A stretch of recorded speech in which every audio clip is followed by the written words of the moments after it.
Good morning, everyone. Our first speaker will be Phil Bunker, and he'll tell us about the Planck constant and its units. So we will start shortly.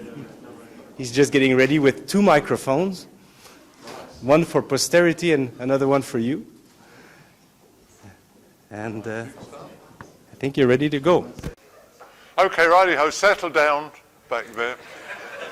So, I don't know if any of you did this, but a few days ago I looked at the program on the web of this conference, and being egotistical, I looked up my talk, and I read in there that the title of my talk in this program was Dielectric and Optical Materials with Metal Nanoparticle Inclusions, a Theoretical Approach. And I stopped for a second and then I thought, thanks, Bob. I just knew that that was from Bob. And I think we all appreciate his mischievousness and his wonderful smile. Never a nasty, he was always really happy and smiling. Anyway, that's not the title of my talk. And you'll be annoyed, Bob, but I did notice this and we got it changed in time. So this talk is about the Planck's constant and its units. And it sounds a really dry, boring subject. And you may notice that publications that I'm referring to here, something called metrologia, which you may never read. And I'm a bit of a rude guy. I mean, some of my colleagues I refer to as small brain, large computer theoreticians, and I don't really like that. But these guys that publish in metrologia, I refer to as the nomenclature bureaucrats. They really want to tell us how to use units, but they don't always get it right. And that's what this talk is about. Now let's look at this Nature article, and it has a nice title. It's this could be a nice science fiction movie, The Lost Dimension. And the point is that in the SI system, they don't consider angle as being a dimension. And this is really, really stupid, because you measure length with a ruler, you measure angles with a protractor, and there are different units for angles, degrees, radians, and cycles, but they somehow don't recognize. So in SI, angles are considered to be dimensionless, and their units are unmentionable. Now, this is going to be a talk which I owe a lot to Ian Mills, who introduced me to this subject. Let's look at Planck's constant and think of the consequences of applying correctly angular units to this, which is not done if you look up Planck's constant. Okay, so this talk, I'm going to begin with some general comments about Planck's constant, what it is, and if we have time at the end, I'll actually show you some interesting stuff about how Planck himself invented Planck's constant, but we'll see how the time goes. So, as you read here, the mathematical formulation of the laws of physics involves constants. And there's two types of constants, those with dimensions, like Planck's constant, and those that are dimensionless. We haven't a clue as to why these constants have the values they have, and I wonder if we ever will be able to understand why they have those values. There's a sort of anthropic principle that if they didn't have these values, we wouldn't be here to wonder why they have those values. But anyway, that can be the subject of another talk. So the Planck constant. Now Christians, and I found this on Wikipedia, Christians and Muslims await the second coming of Jesus. But with Planck's constant, it's had many comings. In different places where there's quantization effects, this old constant, Planck's constant, appears. Okay, I'll list a few of the important comings of Planck's constant. Obviously we have Planck, and Einstein with E equals h nu, de Broglie with particles behaving like waves, with a wavelength related to momentum by Planck's constant. And then one of these amazing inspirational papers, Bohr, just out of nowhere, thought of the hydrogen atom's stationary states have to be those states with an integral amount of crossed h angular momenta. Okay, and this was another coming. And then we have in quantum mechanics, we have this h over 2 pi all over the place. Now, it turns out, and this is I should say this. The paper that I referred to earlier, let's just go back here. This paper, that's going to be part of the story. But in the last couple of weeks, I've discovered something much more interesting. And I hope that I'm not being a fool, but I'd be interested to get feedback about that.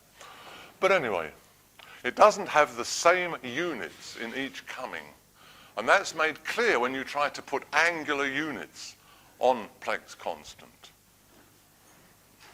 But first, let's talk about measuring Planck's constant, and this year the definition of the kilogram, because that's related to Planck's constant. Now, I found this very interesting paper by Robert Millikan. And in 1905, when Einstein came out with his paper, E equals h nu, Millikan didn't believe it. He understood interference, and he believed that light was a wave, and that this was all a lot of hooey. So he set out to disprove Einstein. And we know in science, that's a real motivating. If you can really prove that someone famous made a balls up, you know, you've really got it made. So he spent 10 years. Well, actually, I say 10 years.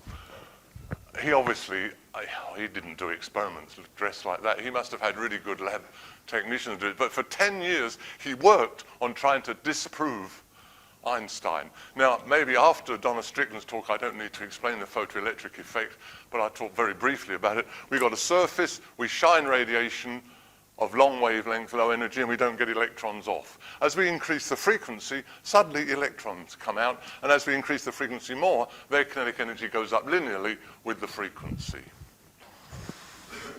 And that's a result of Einstein's theory, E photon equals h nu. So basically, Millikan differentiates between the Einstein equation and Einstein's theory. This is the Einstein equation. As we increase the frequency of the light, we suddenly hit a point where the energy of the photon matches the work function of the electron. And as we further increase frequency, the kinetic energy of the electron goes up linearly.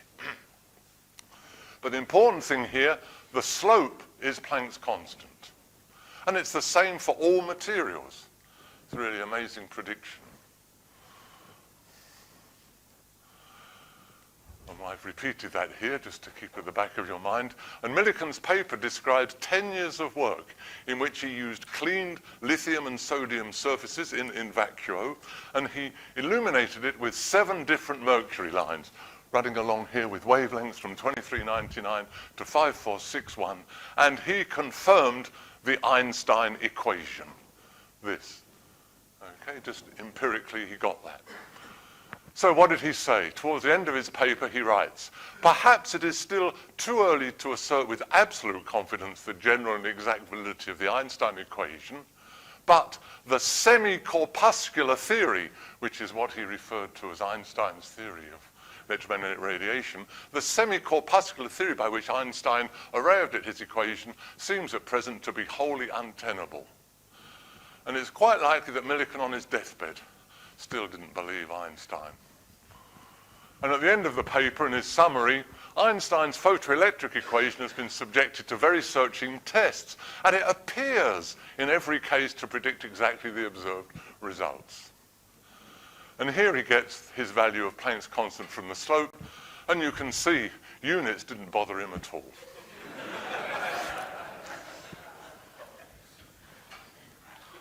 So modern, more accurate measurements of the value of Planck's constant have been used to define what we'll call the 2019 kilogram. Now, to make sure and make it clear that you can understand this, I'm going to briefly explain how the 1983 meter was defined.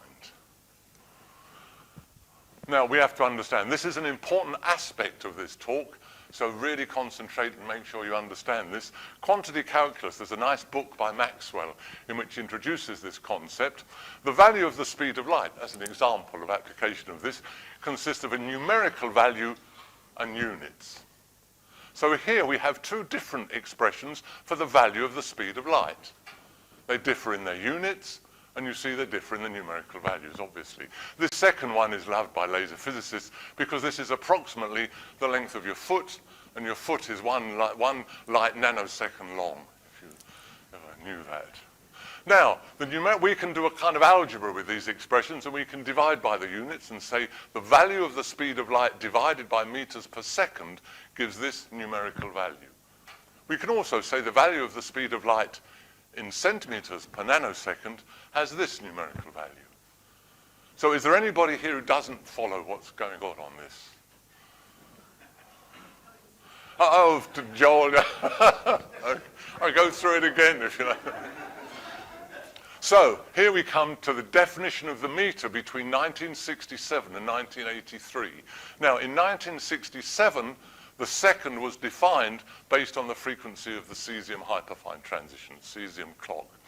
1960, the meter was defined using the wavelength of the krypton 6057 angstrom line. So to determine the numerical value of the speed of light, we use the krypton wavelength line to measure the length of a distance. We have a thing timed to the cesium clock. We zoom light through it, and we time it, and we can determine then the numerical value of the speed of light. But this krypton line actually is a stupid choice. It's asymmetric, so this limits the precision with which you can do this. And so some clever guy, and I was around in spectroscopy, and I don't know who was really responsible for this, but they had the clever idea, let's fix this number, use the cesium clock, and then use the value of the speed of light to determine the meter. You see, what happens is now, you draw a line here, you draw a line here, you have this time to the cesium clock, you time light, you use that numerical value to measure this distance. So that's the meter. And so now, this is now, you don't ever now measure the speed of light anymore, you're just measuring distance. Okay, so does everyone follow that? I hope. So, and oh yes, this is an important point. Before you do this, you've got to decide what is this number going to be. Now, if we'd have, many years ago, it would have been really nice to have had that as exactly 300 million. You know, it would have really have been convenient. But of course, if we chose that, then the meter would have changed. So it's important that very accurate measurements determining this should be taken. This should be used so that the new meter is consistent with the old meter. You don't want to change all the mile posts and everything in Canada because you've changed how long a kilometer is. So it's important to do good experiments. And this is going to show something about the nomenclature bureaucrats.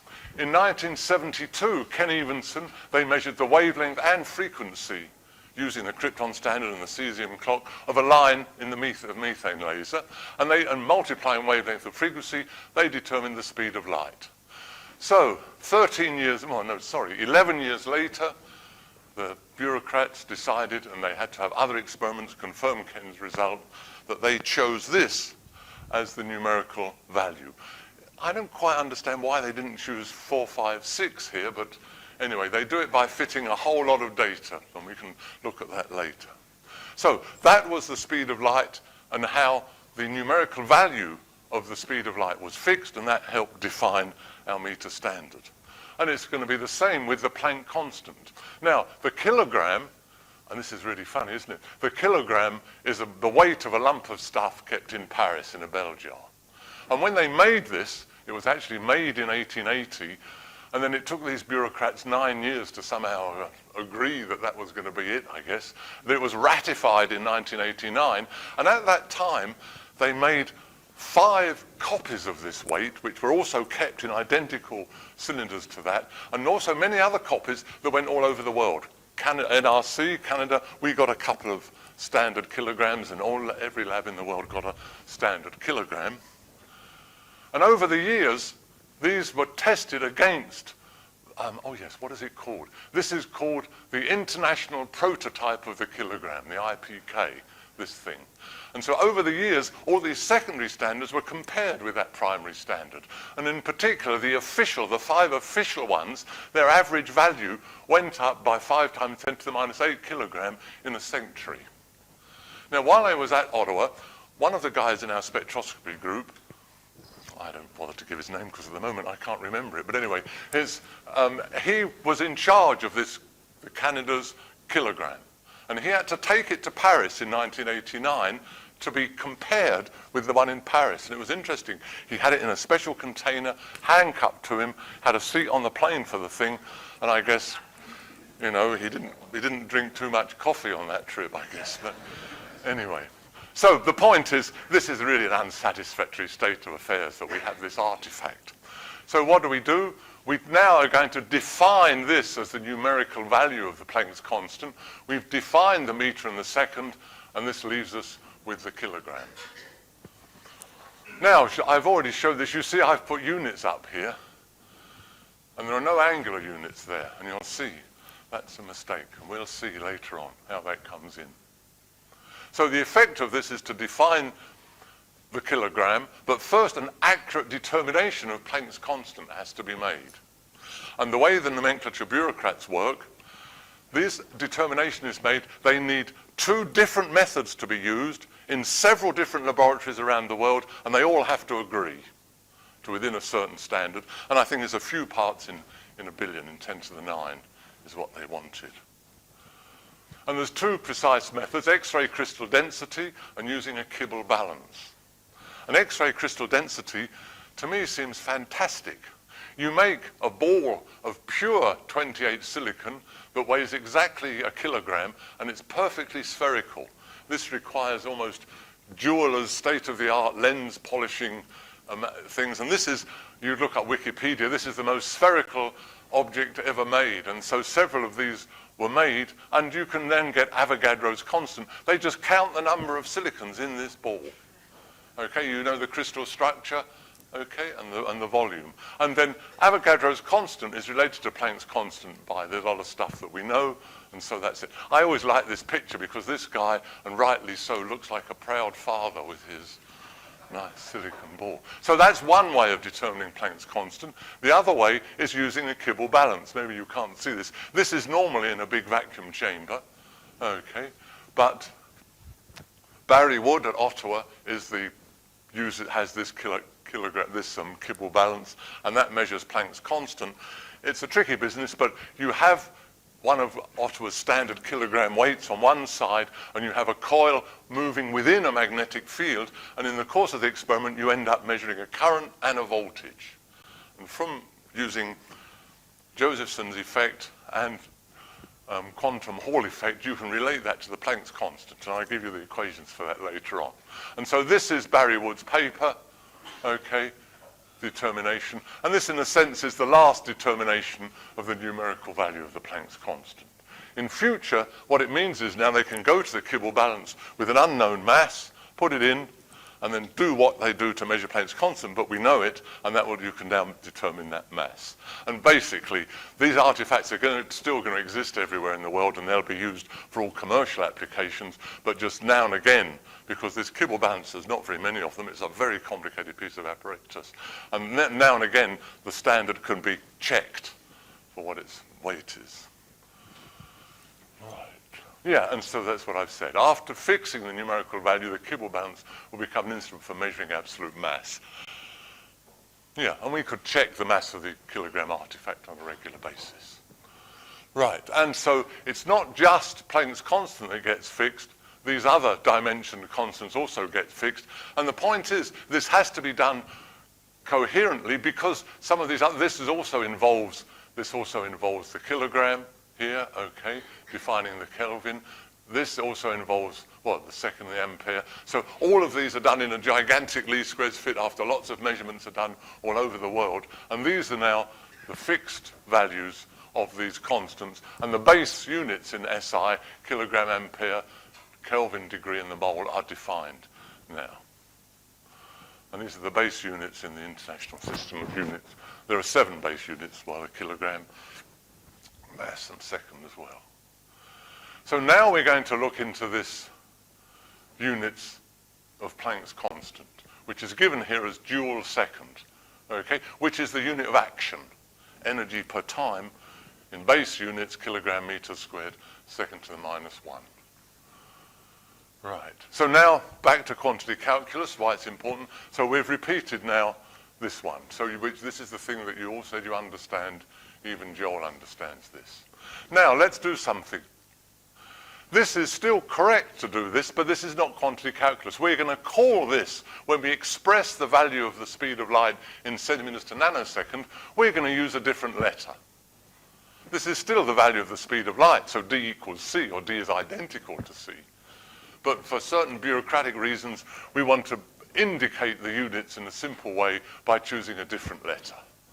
Okay? But it's still correct. And the numerical value of d is equal to the numerical value of c in meters per second divided by 10 to the 7. Okay? So do you all understand this? Joel, do you understand this? Right, okay, good. It's good to have someone like Joel in the audience. But what is wrong is to say that D equals C divided by 10 to the 7. That is wrong, because C divided by 10 to the 7 has got the numerical value of D and the units for C. So this is clearly wrong, but it's the numerical values that have that ratio, not the values. Now you see why I call them numerical bureaucrats, because we have these bureaucratic words, value and numerical value, but you've got to keep them straight. Yes, I really like PowerPoint because I've got no idea what the next image is going to be. It's hard to remember, but anyway, here we go. Yes, here's an example, okay, of where SI buggers things up. Okay, so supposing we have a frequency of 100 cycles per second. Now I've introduced these unmentionable units of angle. Okay, so we've got a frequency of 100 cycles per second. We can also measure frequency in radians per second. Okay, so here's another unmentionable unit in SI. So a frequency in 100 cycles per second, and spectroscopists, when they measure frequency in cycles per second, use the symbol nu or F. Just like on the previous slide, we're saying C and D are used depending on that. And if we measure unit in radians per second, spectroscopists use the symbol omega. Okay, so we have two different symbols for frequency which are distinguished by the angular unit here. Okay, and so, but omega equals nu, just like C equals D in that previous thing, their numerical values are in the ratio of 2 pi. So now let the nomenclature bureaucrats come to work, and they get rid of angular measure. So now we have the kind of weird looking equation. Nu is now 100 seconds to the minus 1. And omega is 2 pi times 100 seconds to the minus 1. And now you see why we have to have different symbols. Because we've lost the angular unit which discriminates between these. And now, even worse, they say it's said omega equals 2 pi nu, which is not true. That's like in the previous one saying that C equals D over 10 to the 7. So in fact, omega equals nu here, and their numerical values are in the ratio of 2 pi. Now this is confused further by the nomenclature bureaucrats, and this is something I really hate. They like to use the names of people for units and effects, and I think this is an absolutely stupid thing, because anyone coming into the field has no idea. You should use names which are about the thing being named. Okay, so we should live with second to minus 1, but somehow they want to honor Hertz, so it's called the Hertz. Now, I'm an old man, that's pretty obvious, I don't need to say that, and I'm allowed to pontificate. And I would say spectroscopists in their papers, for the benefit of students who don't know this rule that omega is radians per second and nu is cycles per second, they should always state whether their frequencies are in cycles per second or radians per second, and they should always say Hertz is cycles per second.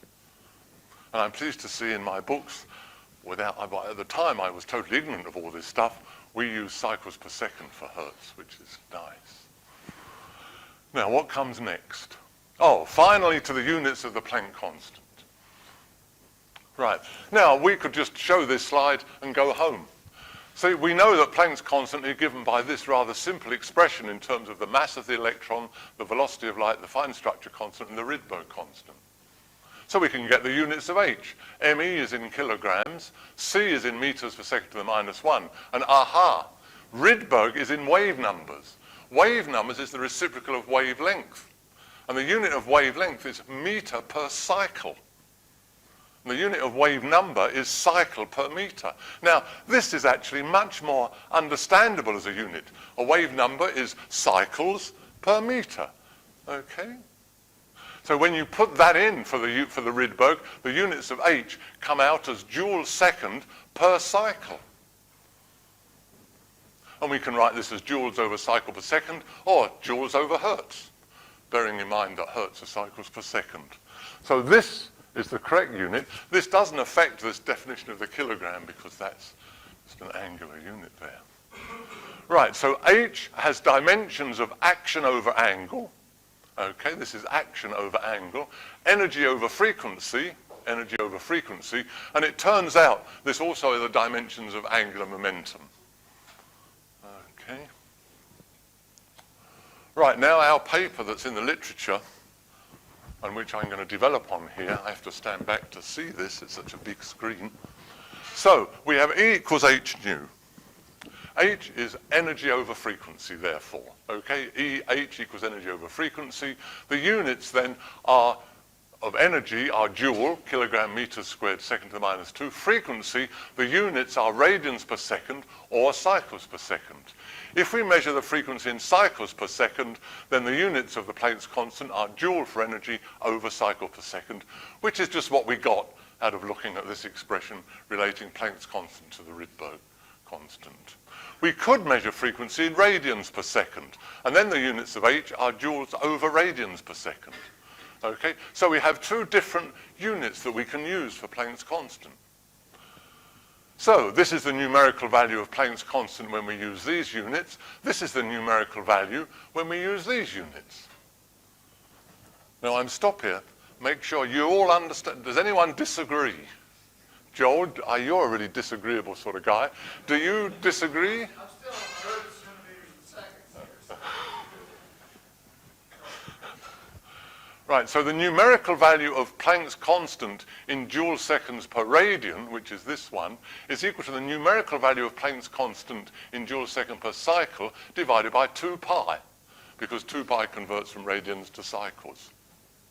Okay. Note here that the units are action over angle. So in SI, we get rid of this cycle to the minus 1 or radians to the minus 1. So we have to introduce a new symbol to specify when we're in joule seconds per radian, we use an H with a line through it. And when we use joule second per cycle, we use H. But these are each the value of Planck's constant. So H equals H bar. They're both the value of Planck's constant. Actually, H bar is interesting. H bar is a letter in the Maltese alphabet. And in Dirac's 1926 paper on quantum mechanics, that's when he introduces the symbol H bar. And it's a shame, I took lectures from Dirac when I was a student. And that means, students in the audience, you can say you've heard a lecture from someone who heard lectures from Dirac. But anyway, you know, that's like in the early 20th century. It's, I danced with the man who danced with the girl who danced with the Prince of Wales. It's the same thing. Now I've lost my train of thought. What was I talking about here? Yes. What was I talking about? H bar, yes. Okay, so we'll have to see what the next one says. But anyway, do people appreciate this, that H equals H bar? We do not have H bar equal to H over 2 pi. Okay. So, correct, but not quantity calculus, is to express the angular unit, and we now have H is this, H bar is this. We will call H bar the reduced Planck constant.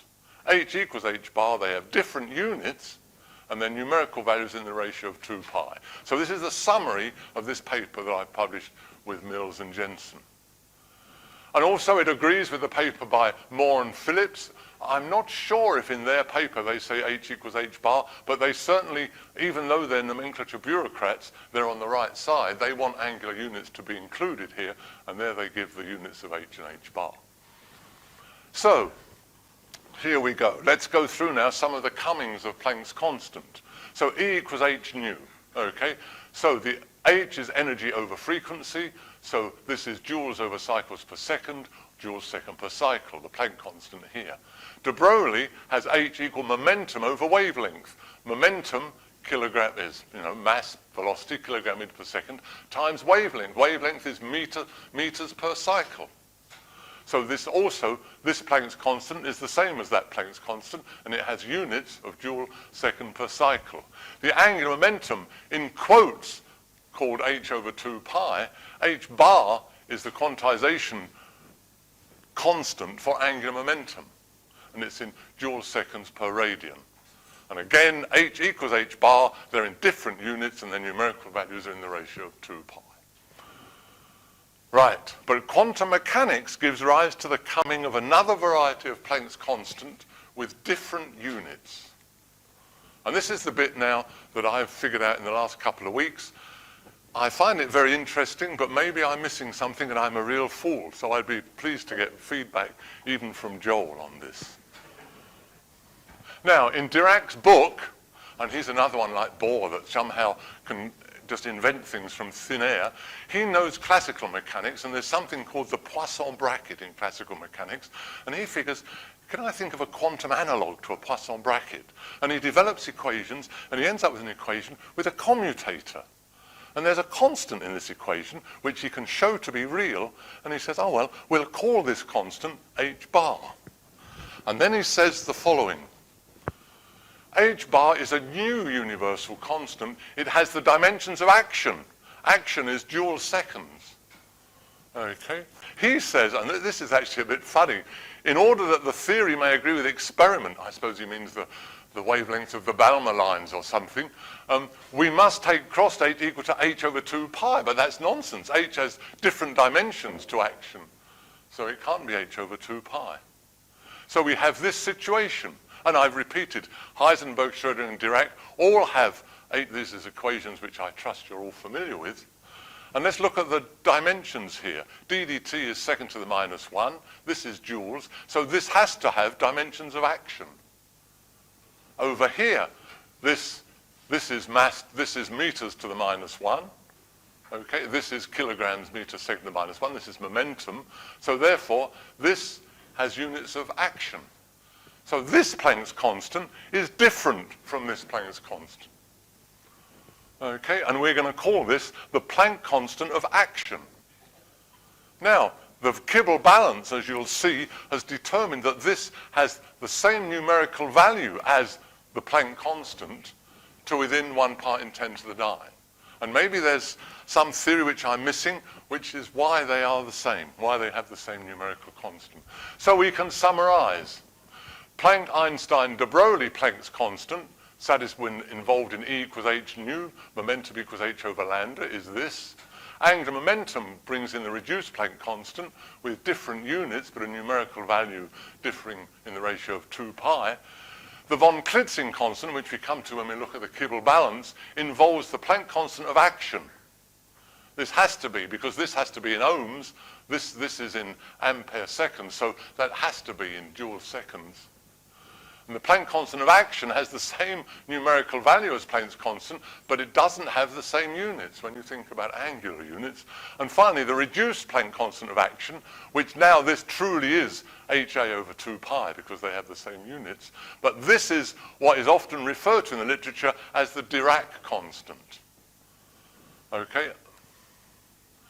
Now, let's go through the Kibble balance equations. I mean, actually, what time am I supposed to finish?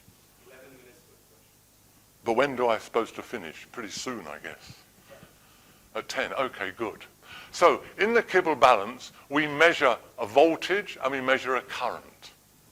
And the voltage, UI, this is the Josephson effect. The voltage, involves the Josephson effect. The voltage across the barrier layer is the product of h over 2e and the time derivative of the phase difference. That's a frequency in cycles per second.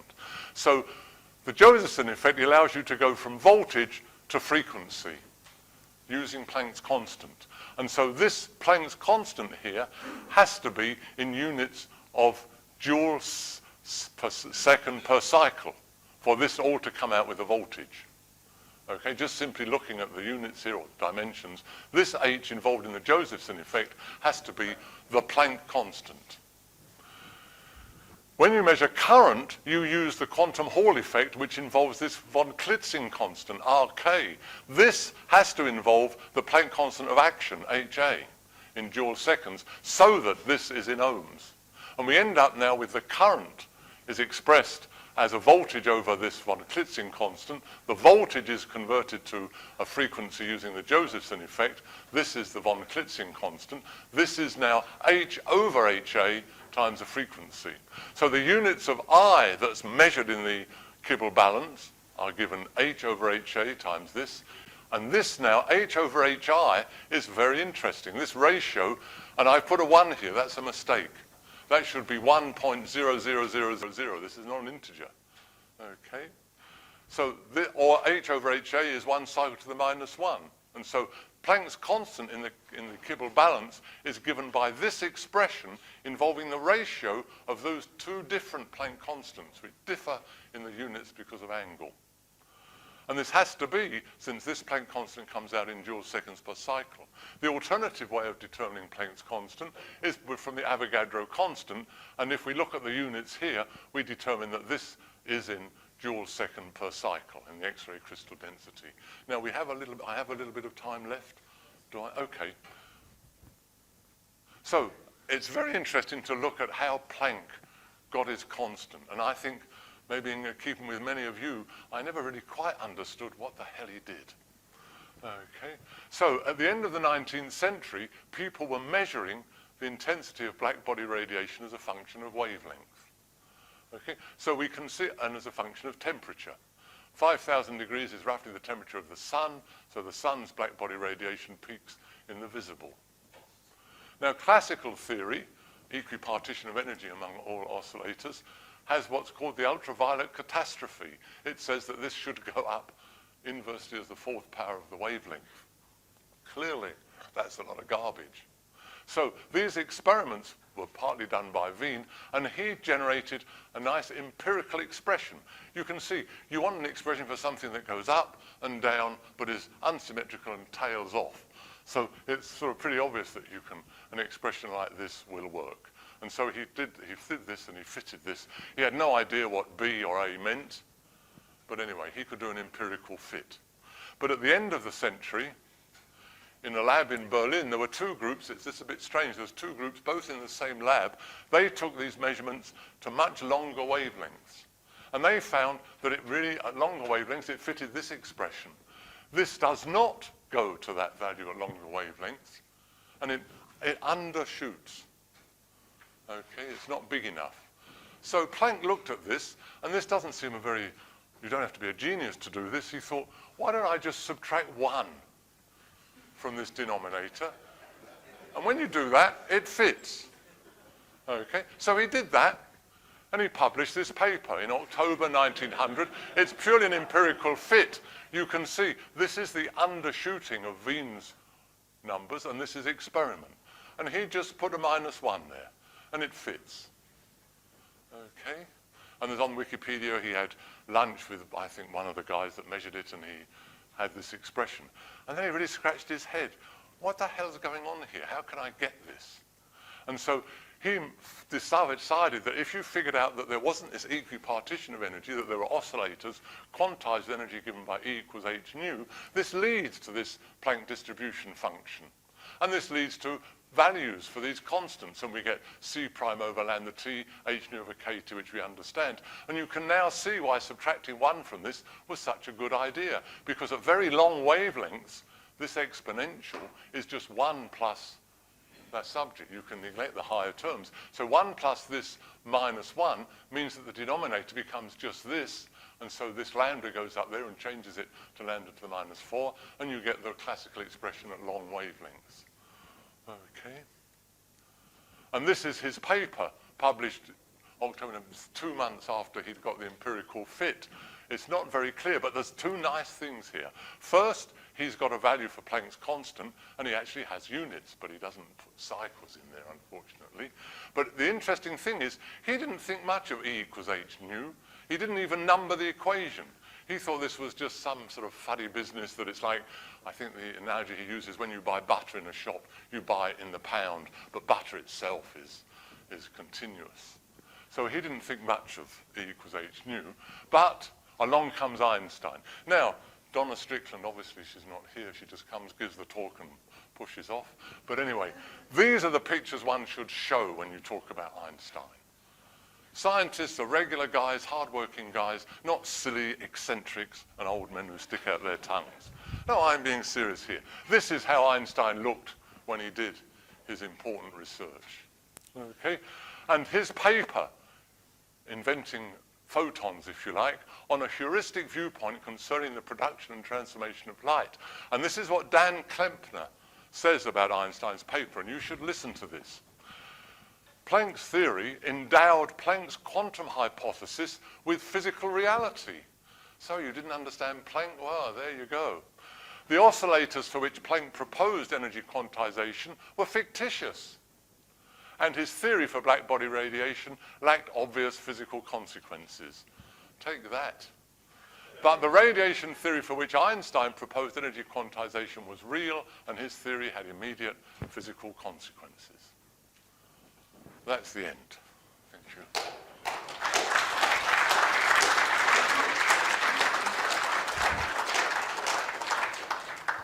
We're right on time. Thank you. Okay. Questions? So.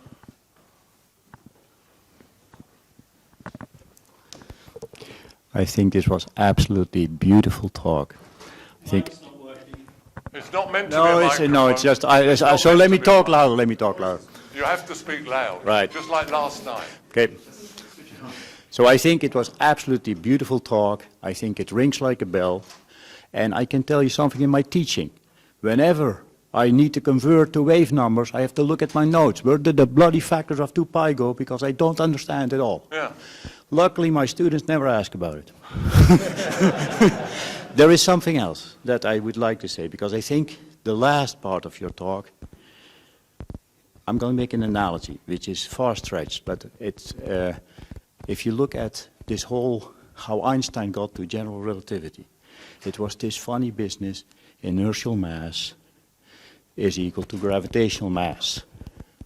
And reconciling this stuff, why are these things equal, led to enormous insight. In your case, it's not clear why the quantum mechanical h-bar is equal to the stuff in h nu, because the units are not even commensurate.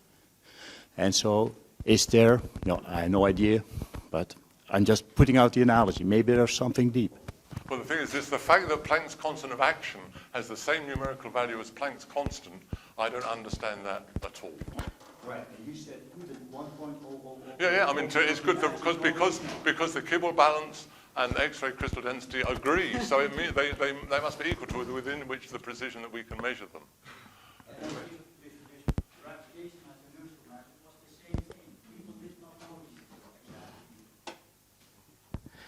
Yeah, that was excellent, Phil. Thank you. Curious, though, look back at classical mechanics and the definitions of angular momentum that you can get from it. L equals R cross P, L equals I tensor dot omega vector. One of them has got your cycles units in it, and one of them doesn't. Is there some way to put those two together?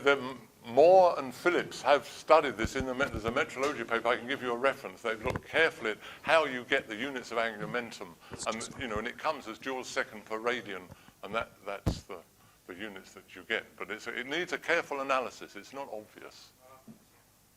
One last question. So I fully agree with everything you've said as on the H equals H bar business.